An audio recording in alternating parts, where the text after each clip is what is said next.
Putri Dumas 144 jangkep apa durung Kyai? Menika sampun jangkep Bapak Prabu. Lantan ingkang kuciwa. Mulai terbini. Bapak Prabu. Aja nganti ana pepalang. Wonipun kakang tumuju. Oning pasir oning langkung parawatan. Mangke kula ingkang tanggal jawab.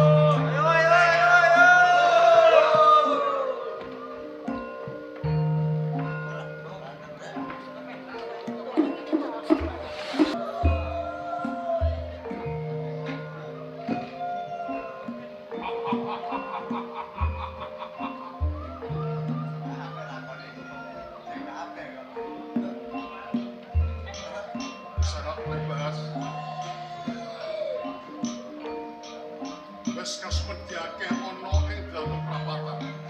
Kulo dapan marang putriku. Bungsu Ciptarasa. Nuwun sewu Panjenengan. Saringata temanten. Karso boten ngerso, bungsu Ciptarasa.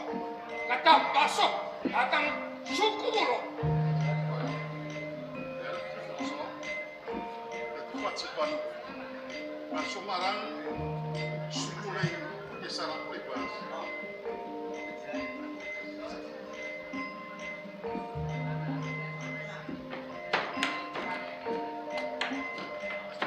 Ya bos.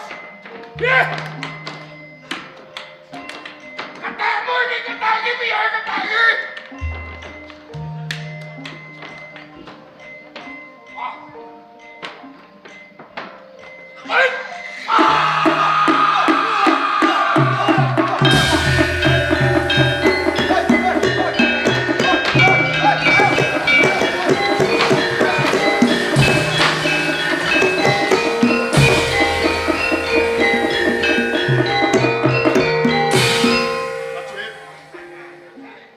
Rutinan kulit bahas.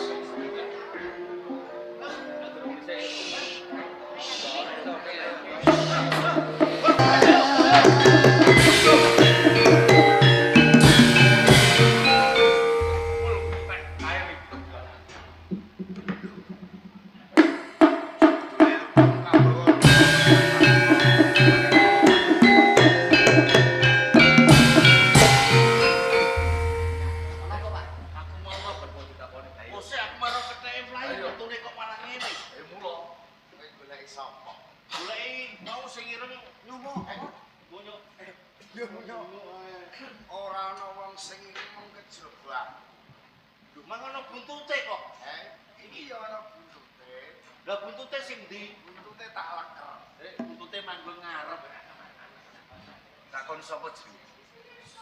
Jenengan kira-kira asmane sinten kok? Iki mriki. Nek kowe wong ora weruh karo aku, Oh, samar sangat. kuwi tinemu lumrah. Nggih. Nek cukang akar mestine weruh karo aku. Tukang akar iki Ya, aku bojo. pancen nalika semono aku wis tau weruh karo kowe. Sakwise ilange kethek iki mau kok sing jumudul malah kowe. Pancen ora tak selaki.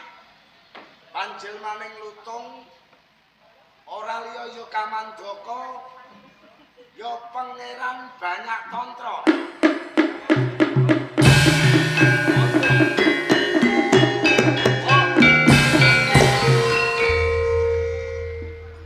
Ya jeneng Sucetarasa.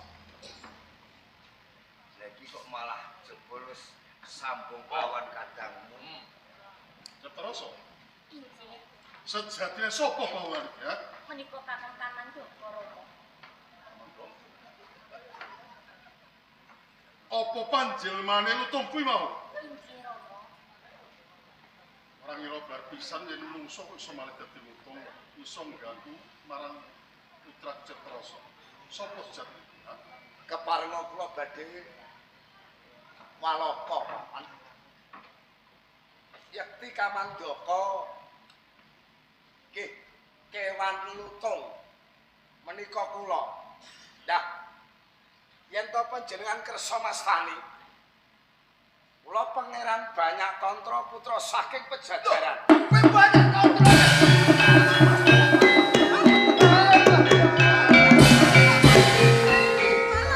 Saestu iki panjenengan kok, Mas.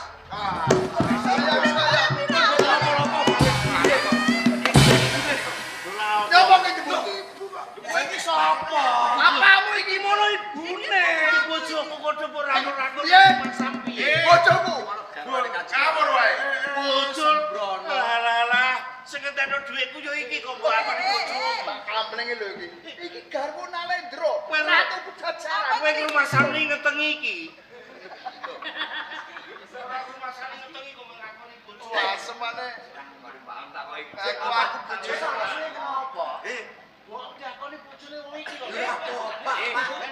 Bojo ku nek ning isor. Oh, prak mbokmu. Sembrono. Tenanan aku ora tau ngrakon wong wedok. Lah iki garwa aku sing Lho aku rangkul diajak. Rangkul diajak. Goblok. Iki kesinten. Iki kesinten dasmu iki kesinten. Sokor. Oh, bojomu nek kok ngakoni bojo ngene iki lho. Lho kowe ngipi apa? Mbak kaya babi Depok ini kan sing duwe lho ya. Lah iya ana sing Ngenyek lho aja anggere. aja ngenyek lho coba. Kados napa niki mau? Kaya babi Depok ini ana sing duwe. Jenengan iku. Kowe sing ngomong lho ya. Ya. Wong sing ngomong aja ora ati. Sik ketemu aku kan aku saru. Bunek, Nggih, Pak. ya wis kuwi sauntara rada apa. Suwun. Kadang tuh, ora kleru. Pancen iki putraku banyak totro. Wis sawetara suwe nggone ninggalke saka ing kraton Pejajaran. Nganti aku kedelaran-delaran ngupati marang putraku jebule tenemune ana ing negaramu ana ing pasir luhur. Iya, iya. Kula matur sanget. Dening sak mriku putra pejabat Tatra sandingan kali putri kula Endi? menika. Can bojomu endi? Oi, Menika diajeng bungsu Ciptarasa. Rasa. Citranipun lak sairit kelawan Kanjeng Ibu Kemudaning Sewu. iya. Cukup cecer. Lho nalika semanten ingkang kula kersakaken niku nggih diajeng bungsu Iya. Ciptarasa. Siap lis rawang. Jilu.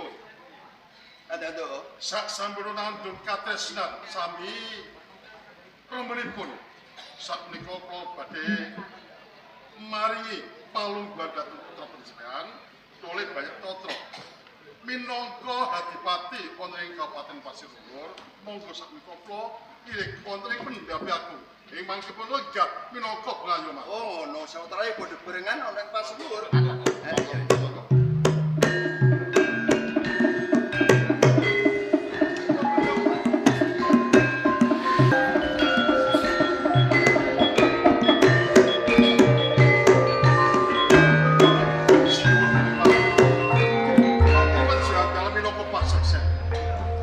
Dampar Maison Danu wonten ing Kabupaten Pasir Luhur. Badhe kula paringaken dhateng putra panjenengan. Banyak tatra. Ya aku tak Ingkang nampu. paling kedhah minangka gematos pen kula. Aku tak rebukan karo banyak totro. Yen banyak totro. Paring dawuh kula. Reneng kowe wis entuk kaibawan ing Kadipaten Pasir Luhur dene ing Pejajaran. Kadang ora isih loro, banyak ngampar lan banyak Panjenipun terus. umpama negara Pejajaran ndak paringke marang kadamu sak karone ya aja belum penggalihmu. Ya Gambar pisan kula boten nuntik senang, ikhlas. lahir batin. Ya yen pancen kesamu kaya ngene gak diwiki wae saka jeneng notone. Ya. Kadipaten Pasir Luhur. Saiki ndak keparengake kang sira minangka nata ana ing Kabupaten Pasir Luhur. Ngestaken dawuh.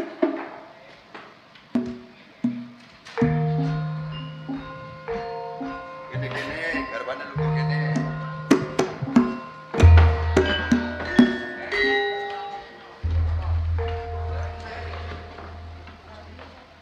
Ger banyak totro. Rama mundi mang. Dene kalau sira wis jumeneng nata. Dadi adipati kuwi ora beda karo ratu tatanane. Sing baku kudu adil lan wicaksana. Aja beda-bedakake kawula.